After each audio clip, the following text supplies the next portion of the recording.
வணக்கம். தந்தையின் பாட்காஸ்ட் செய்திகளை வாசிப்பது நான் கார்த்திகா பிரகாஷ். முதலில் தலைப்புச் செய்திகள். நெல்லை, கன்னியாகுமரி தொகுதி வேட்பாளர்களை ஆதரித்து முதலமைச்சர் ஸ்டாலின் இன்று வாக்கு சேகரிப்பு. நாங்குநேரி பகுதியில் நடைபெறும் தேர்தல் பொதுக்கூட்டத்தில் பங்கேற்று பிரச்சாரம் மேற்கொள்கிறார். திருச்சியில் அதிமுக கூட்டணி வேட்பாளர்கள் 40 பேரையும் ஒரே மேடையில் அறிமுகப்படுத்தினார் எடப்பாடி பழனிசாமி. தமிழ்நாட்டில் திமுகவுக்கும் அதிமுகவுக்கும் இடையேதான் போட்டி என்றும் இபிஎஸ் பேட்டி. மக்களவைத் தேர்தலுக்கான பாஜகவின் 5ஆம் கட்ட வேட்பாளர்கள் பட்டியல் வெளியீடு. வயநாடு தொகுதியில் கேரள பாஜக தலைவர் சுரேந்திரன் போட்டியிடுவார் என்றும் அறிவிப்பு. அரவிந்த் கெஜ்ரிவால் கைது செய்யப்பட்டதை கண்டித்து டெல்லியில் வருகின்ற 31ஆம் தேதி இந்தியா கூட்டணி சார்பில் பேரணி. டெல்லியில் கூட்டாக செய்தியாளர்களை சந்தித்த ஆம் ஆத்மி, காங்கிரஸ் தலைவர்கள் அறிவிப்பு. பழனி தண்டாயுதபாணி சுவாமி கோவிலில் பங்குனி உத்திர தேரோட்டம் கோலாகலம். ஆயிரக்கணக்கான பக்தர்கள் பங்கேற்று தேரை வடம் பிடித்து இழுத்து சுவாமி தரிசனம். உலகம் முழுவதும் குருத்தோலை ஞாயிறு உற்சாக கொண்டாட்டம். கிறிஸ்தவ மக்கள் ஊர்வலமாக சென்று தேவாலயங்களில் வழிபாடு. ஐபிஎல் கிரிக்கெட் தொடரின் 4வது லீக் போட்டியில் லக்னோவை வீழ்த்தி 20 ரன்கள் வித்தியாசத்தில் ராஜஸ்தான் அணி வெற்றி. 5வது லீக் போட்டியில் மும்பையை 6 ரன்கள் வித்தியாசத்தில் வீழ்த்தியது குஜராத் அணி. இனி விரிவான செய்திகள். முதலமைச்சர் ஸ்டாலின் இன்று நெல்லை மாவட்டம் நாங்குநேரி பகுதியில் தேர்தல் பிரச்சாரம் மேற்கொள்கிறார். தமிழகம் மற்றும் புதுச்சேரியில் 40 மக்களவைத் தொகுதிகளுக்கான தேர்தல் வருகின்ற ஏப்ரல் மாதம் 19ஆம் தேதி நடைபெறவுள்ளது. இதையொட்டி தமிழக முதலமைச்சரும் திமுக தலைவருமான ஸ்டாலின் இந்தியா கூட்டணி வேட்பாளர்களை ஆதரித்து பிரச்சாரம் மேற்கொண்டு வருகிறார். அதன் ஒரு பகுதியாக நெல்லை மற்றும் கன்னியாகுமரி தொகுதி வேட்பாளர்களை ஆதரித்து முதலமைச்சர் ஸ்டாலின் இன்று பிரச்சாரம் மேற்கொள்ள இருக்கிறார். நாங்குநேரி சுங்கச்சாவடி அருகே நடைபெறவுள்ள இந்த பொதுக்கூட்டத்திற்கான ஏற்பாடுகளை திமுக கூட்டணி கட்சியினர் செய்துள்ளனர். திருச்சியில் நடைபெற்ற அதிமுக தேர்தல் பரப்புரை பொதுக்கூட்டத்தில் தமிழகம் மற்றும் புதுச்சேரியில் போட்டியிடும் அதிமுக மற்றும் அதன் கூட்டணி கட்சிகளைச் சேர்ந்த 40 வேட்பாளர்களையும் ஒரே மேடையில் எடப்பாடி பழனிசாமி அறிமுகப்படுத்தினார். இக்கூட்டத்தில் தேமுதிக பொதுச் செயலாளர் பிரேமலதா உள்ளிட்ட கூட்டணி கட்சித் தலைவர்கள் பங்கேற்றனர். பின்னர் பேசிய அதிமுக பொதுச் செயலாளர் எடப்பாடி பழனிசாமி, திமுக தலைவர் ஸ்டாலின் பிரச்சார கூட்டங்களில் பிரதமரை விமர்சிப்பார், என்னை பற்றி பேசுவார், வேறு எதுவும் பேச மாட்டார் என்று தெரிவித்தார். இதனிடையே சென்னை விமான நிலையத்தில் செய்தியாளர்களிடம் பேசிய எடப்பாடி பழனிசாமி, தமிழ்நாட்டை பொறுத்தவரை திமுகவுக்கும் அதிமுகவுக்கும் இடையேதான் போட்டி இருக்கும் என தெரிவித்தார். பிரகாசம் வெற்றி வாய்ப்பு பிரகாசமா இருக்குது. பாஜகவுல முன்னாள் மாநில தலைவர்கள் எல்லாம் கிளம்பிறாங்க. களம் ரொம்ப டஃபா இருக்குன்னு சொல்றாங்க. ஆனா நீங்க திமுகவுக்கும் அதிமுகவுக்கும் மட்டும் தான் போட்டி. ஆமா, அண்ணா திமுகவும் திமுகவும் தான் போட்டி. அது இயற்கை தானே, தமிழ்நாட்டை பொறுத்தளவு அப்படித்தான். இதனிடையே ராமநாதபுரம் தொகுதியில் இன்று வேட்புமனு தாக்கல் செய்ய உள்ளதாகவும் பாஜக கூட்டணி வேட்பாளர்களை ஆதரித்து தமிழகம் முழுவதும் பிரச்சாரம் மேற்கொள்ள உள்ளதாகவும் முன்னாள் முதலமைச்சர் ஓ பன்னீர்செல்வம் தெரிவித்துள்ளார். தாக்கல் செய்யப்படும். நன்றி, வாழ்த்துக்கள்.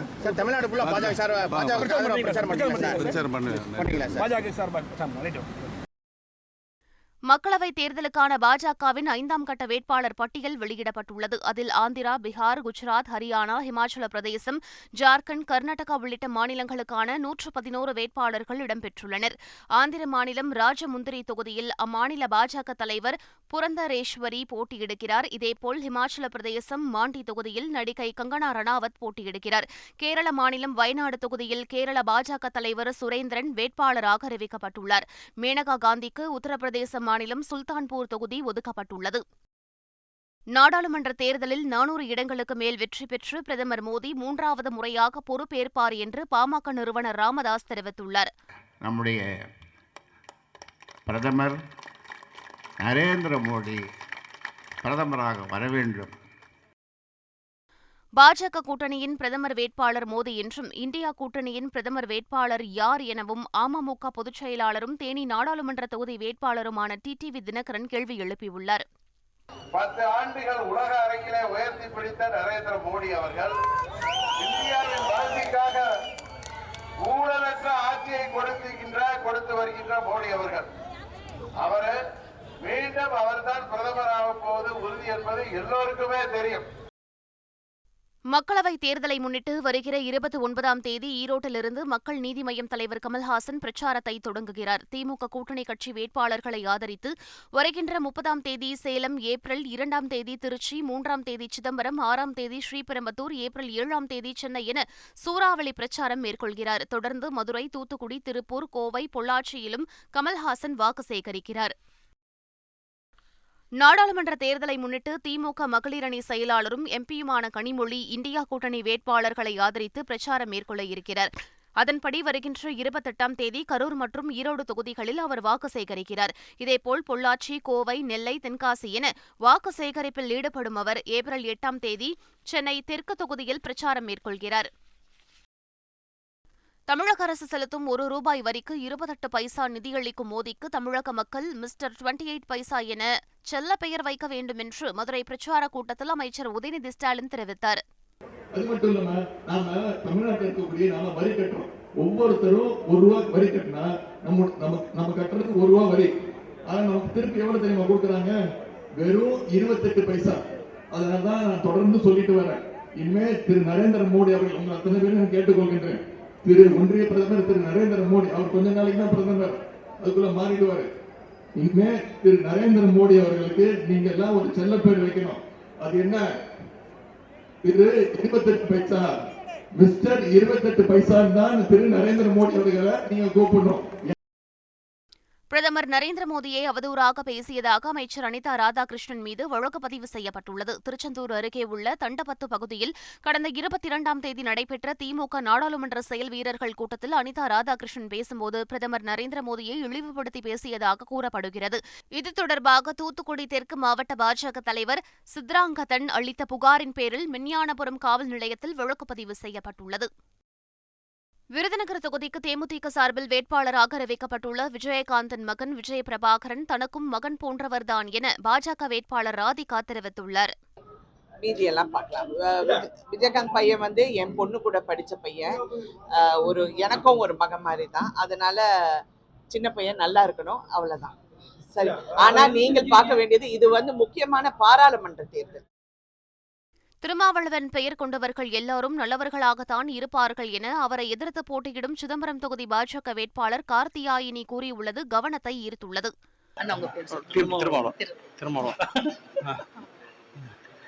இந்த பேர் சொல்லும் போது நிச்சயமாக இவரை போல் நல்லவங்க யாரும் பார்க்க முடியாது, இந்த பேரை கொண்டவங்க. ஈரோட்டில் நாடாளுமன்ற உறுப்பினர் கணேசமூர்த்தி மாத்திரை சாப்பிட்டு தற்கொலைக்கு முயன்ற சம்பவம் அதிர்ச்சியை ஏற்படுத்தியது. கோவையில் உள்ள மருத்துவமனையில் சிகிச்சை பெற்று வரும் கணேசமூர்த்தியை மதிமுக பொதுச் செயலாளர் வைகோ நேரில் சந்தித்து நலம் விசாரித்தார்.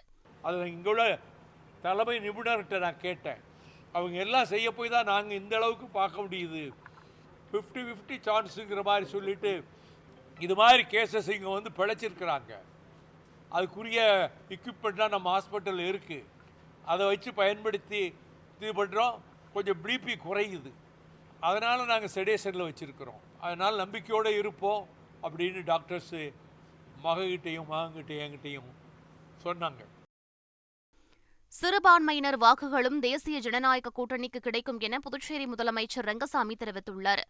இங்கிருந்து ஒரு சின்ன சங்கடம் நான் சொன்ன மாதிரி ஒரு சில முஸ்லீம், கிறிஸ்டின் ஓட்டு போட மாட்டாங்க அப்படி ஒரு நிலையில் சொல்லிட்டு இருப்பாங்க. ஆனால் இப்போ அது கிடையாது. இப்போ மாறி இருக்கிறதுக்கு நிறைய மாறி இருக்குது. முதல்ல இப்போ மாறி இருக்குது. மக்களவைத் தேர்தல் பாதுகாப்பு பணியின் ஒரு பகுதியாக முந்தைய தேர்தல் காலங்களில் சட்ட ஒழுங்கு பிரச்சினையில் ஈடுபட்ட ரவுடிகளை போலீசார் கண்டறிந்து நன்னடத்தை உறுதிமொழி பத்திரத்தில் கையெழுத்து வாங்கி வருகின்றனர். தேர்தலை முன்னிட்டு குற்ற வழக்குகளில் தொடர்புடையவர்கள் மற்றும் வழக்குகளில் தலைமறைவாக உள்ளவர்களை போலீசார் கைது செய்ய தீவிரம் காட்டி வரும் நிலையில் இந்த நடவடிக்கை மூலம் கடந்த கால ரவுடிகள் தொடர்ந்து கண்காணிக்கப்பட்டு வருவதாக போலீசார் தரப்பில் தெரிவிக்கப்பட்டுள்ளது. அரியலூரில் உரிய ஆவணங்கள் என்று எடுத்துச் செல்லப்பட்ட ₹71,000 பணத்தை தேர்தல் பறக்கும் படை அதிகாரிகள் பறிமுதல் செய்தனர். கைகாட்டி முட்டுவாஞ்சேரி செல்லும் சாலையில் அதிகாரிகள் ரோந்து பணியில் ஈடுபட்டிருந்த வானதிரையான் பட்டினம் கிராமத்தைச் சேர்ந்த ராஜ்குமார் என்பவரிடமிருந்து பணம் பறிமுதல் செய்யப்பட்டது. உரிய ஆவணங்களை சமர்ப்பித்து பணத்தை பெற்றுச் செல்லுமாறு ராஜ்குமாரிடம் அதிகாரிகள் அறிவுறுத்தியுள்ளனர்.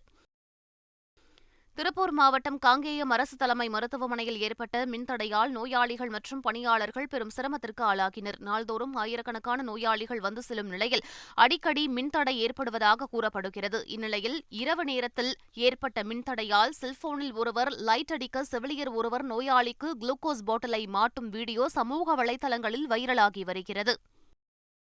பழனி தண்டாயுதபாணி சுவாமி கோவிலில் பங்குனி உத்திர தேரோட்டம் வெகு விமர்சையாக நடைபெற்றது. பங்குனி உத்திர திருவிழா கடந்த 18ஆம் தேதி கொடியேற்றத்துடன் தொடங்கி நாள்தோறும் பல்வேறு நிகழ்வுகள் நடைபெற்று வந்தன.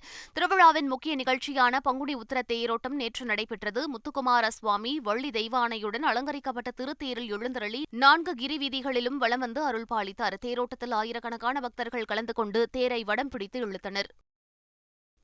டெல்லி முதலமைச்சர் அரவிந்த் கெஜ்ரிவால் கைது செய்யப்பட்டதை கண்டித்து டெல்லியில் இந்தியா கூட்டணி சார்பில் வருகின்ற 31ஆம் தேதி பேரணி நடைபெறவுள்ளது. மதுபான கொள்கை முறைகேடு வழக்கில் அமலாக்கத்துறையால் கைது செய்யப்பட்ட அரவிந்த் கெஜ்ரிவால் நீதிமன்ற காவலில் வைக்கப்பட்டுள்ளார். அவருடைய கைது நடவடிக்கையை கண்டித்து டெல்லி ராம்லீலா மைதானத்தில் வரும் 31ஆம் தேதி கண்டன பேரணி நடைபெறும் என்று இந்தியா கூட்டணி அறிவித்துள்ளது. டெல்லியில் கூட்டாக செய்தியாளர்களை சந்தித்த ஆம் ஆத்மி, காங்கிரஸ் தலைவர்கள் பேரணி அறிவிப்பை வெளியிட்டனர். கேரளாவில் மரக்கட்டைகளை ஏற்றி சென்ற லாரி ஒன்றில் சாலை ஓரம் இருந்த கேபிள் ஒயர் சிக்கி அறுபட்டது. இதில் ஒரு பெண் சிக்கி தூக்கி வீசப்படும் சிசிடிவி காட்சிகள் வெளியாகியுள்ளன. கொல்லம் கொச்சுக்குடிபுரத்தில் நடைபெற்ற இந்த விபத்தில் படுகாயமடைந்த பெண் மருத்துவமனையின் தீவிர சிகிச்சை பிரிவில் அனுமதிக்கப்பட்டுள்ளார். லாரியை பின்தொடர்ந்து சென்று பொதுமக்கள் சிறைப்பிடித்த நிலையில் சம்பவத்தின் சிசிடிவி காட்சிகள் வெளியாகி பெரும் பரபரப்பை ஏற்படுத்தியுள்ளது. உத்தரப்பிரதேசத்தில் நடந்து சென்ற பெண்ணிடம் பைக்கில் வந்த ஒருவர் தங்கச்சங்கிலியை பறித்துக் கொண்டு தப்பிய சிசிடிவி காட்சி வெளியாகியுள்ளது. காசியாபாத்தில் ஒரு பெண் சாலையில் நடந்து சென்றவாறு ரீல்ஸ் படப்பிடிப்பு நடத்தியுள்ளார். அப்போது எதிரே பைக்கில் வந்த ஒருவர் கண் இமைக்கும் நேரத்தில் அந்த பெண்ணின் கழுத்தில் அணிந்திருந்த சங்கிலியை பறித்துக் கொண்டு தப்பி சென்றார். இதுகுறித்த புகாரை தொடர்ந்து போலீசார் விசாரணை மேற்கொண்டு வருகின்றனர். ரஷ்ய தலைநகர் மாஸ்கோ அருகே இசையரங்கில் தீவிரவாதிகள் நடத்திய தாக்குதலில் உயிரிழந்த 133 பேருக்கு ஏராளமான மக்கள் பூக்களை வைத்து கண்ணீர் அஞ்சலி செலுத்தினர். இறந்தவர்களின் ஆன்மா சாந்தியடைய வேண்டி மதகுருமார்கள் கொட்டும் மழையிலும் குடைபிடித்தபடி சிறப்பு பிரார்த்தனையில் ஈடுபட்டனர். அஞ்சலி செலுத்தியவர்கள் வைத்த பூக்கள் மலை போல் குவிந்தன. தாக்குதலில் உயிரிழந்தவர்களுக்கு அஞ்சலி செலுத்தும் வகையில் ரஷ்ய அதிபர் புட்டின் மெழுகுவர்த்தி ஏற்றி உருக்கமாக வேண்டிக் கொண்டார். இதனிடையே தாக்குதலில் தொடர்புடையவர்கள் என சந்தேகிக்கப்படும் தீவிரவாதிகளை கைது செய்துள்ள ரஷ்ய புலனாய்வு குழு அமைப்பினர் அவர்களை கண்களை கட்டி பலத்த பாதுகாப்புடன் மாஸ்கோவில் உள்ள புலனாய்வு தலைமை அலுவலகத்திற்கு பலத்த பாதுகாப்புடன் அழைத்து வந்தனர். இது தொடர்பான வீடியோவையும் அவர்கள் வெளியிட்டுள்ளனர். ஈஸ்டர் பண்டிகைக்கு முந்தைய ஞாயிறு குருத்தோலை ஞாயிறாக உலகம் முழுவதும் கொண்டாடப்பட்டது. இதையொட்டி கிறிஸ்தவ மக்கள் குருத்தோலையுடன் ஊர்வலமாக சென்று தேவாலயங்களில் வழிபாடு நடத்தினர். புகழ்பெற்ற ஜெருசலேம் நகரில் ஏராளமான கிறிஸ்தவ மக்கள், பாதிரியார்கள், கன்னியாஸ்திரிகள் உள்ளிட்டோர் இசைக்கருவிகளை இசைத்து ஆடிப்பாடி குருத்தோலைகளை ஏந்தியபடி மகிழ்ச்சியுடன் ஊர்வலமாக சென்றனர்.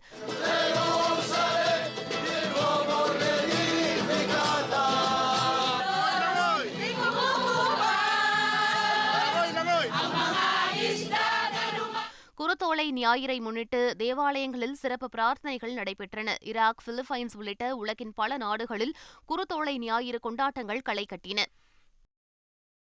IPL கிரிக்கெட் தொடரின் 4வது லீக் போட்டியில் லக்னோவை 20 ரன்கள் வித்தியாசத்தில் ராஜஸ்தான் அணி தோற்கடித்தது. ஜெய்ப்பூரில் நடைபெற்ற இந்த போட்டியில் டாஸ் வென்ற ராஜஸ்தான் அணி 20 ஓவர்களில் 4 விக்கெட் இழப்பிற்கு 193 ரன்கள் குவித்தது. தொடர்ந்து 194 ரன்கள் இலக்கை நோக்கி ஆடிய லக்னோ அணி 20 ஓவர்களில் 6 விக்கெட் இழப்பிற்கு 173 ரன்கள் மட்டுமே எடுத்து தோல்வியடைந்தது. IPL தொடரில் பரபரப்பாக நடைபெற்ற 5வது லீக் போட்டியில் மும்பையை 6 ரன்கள் வித்தியாசத்தில் குஜராத் அணி வீழ்த்தியது. அகமதாபாத் நரேந்திர மோடி மைதானத்தில் நடைபெற்ற இப்போட்டியில் டாஸ் வென்ற மும்பை அணி கேப்டன் ஹர்திக் பாண்டியா பவுலிங்கை தேர்வு செய்தார். தொடர்ந்து களம் இறங்கிய குஜராத் அணி சீராக ரன் சேர்த்து 20 ஓவர்களில் 6 விக்கெட் இழப்பிற்கு 168 ரன்கள் எடுத்தது. பின்னர் விளையாடிய மும்பை அணி 20 ஓவர்கள் முடிவில் 9 விக்கெட் இழப்பிற்கு 162 ரன்கள் எடுத்து 6 ரன்கள் வித்தியாசத்தில் தோல்வியடைந்தது. மீண்டும் தலைப்புச் செய்திகள். நெல்லை, கன்னியாகுமரி தொகுதி வேட்பாளர்களை ஆதரித்து முதலமைச்சர் ஸ்டாலின் இன்று வாக்கு சேகரிப்பு. நாங்குநேரி பகுதியில் நடைபெறும் தேர்தல் பொதுக்கூட்டத்தில் பங்கேற்று பிரச்சாரம் மேற்கொள்கிறார். திருச்சியில் அதிமுக கூட்டணி வேட்பாளர்கள் 40 பேரையும் ஒரே மேடையில் அறிமுகப்படுத்தினார் எடப்பாடி பழனிசாமி. தமிழ்நாட்டில் திமுகவுக்கும் அதிமுகவுக்கும் இடையேதான் போட்டி என்றும் EPS பேட்டி. மக்களவைத் தேர்தலுக்கான பாஜகவின் 5ஆம் கட்ட வேட்பாளர்கள் பட்டியல் வெளியீடு. வயநாடு தொகுதியில் கேரள பாஜக தலைவர் சுரேந்திரன் போட்டியிடுவார் என்றும் அறிவிப்பு. அரவிந்த் கெஜ்ரிவால் கைது செய்யப்பட்டதை கண்டித்து டெல்லியில் வருகின்ற 31ஆம் தேதி இந்தியா கூட்டணி சார்பில் பேரணி. டெல்லியில் கூட்டாக செய்தியாளர்களை சந்தித்த ஆம் ஆத்மி, காங்கிரஸ் தலைவர்கள் அறிவிப்பு.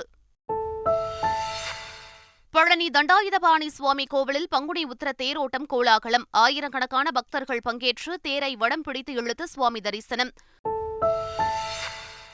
உலகம் முழுவதும் குருத்தோலை ஞாயிறு உற்சாக கொண்டாட்டம். கிறிஸ்தவ மக்கள் ஊர்வலமாக சென்று தேவாலயங்களில் வழிபாடு. IPL கிரிக்கெட் தொடரின் 4வது லீக் போட்டியில் லக்னோவை வீழ்த்தி 20 ரன்கள் வித்தியாசத்தில் ராஜஸ்தான் அணி வெற்றி. 5வது லீக் போட்டியில் மும்பையை 6 ரன்கள் வித்தியாசத்தில் வீழ்த்தியது குஜராத் அணி. இத்துடன் பாட்காஸ்ட் செய்திகள் நிறைவு பெறுகின்றன. வணக்கம்.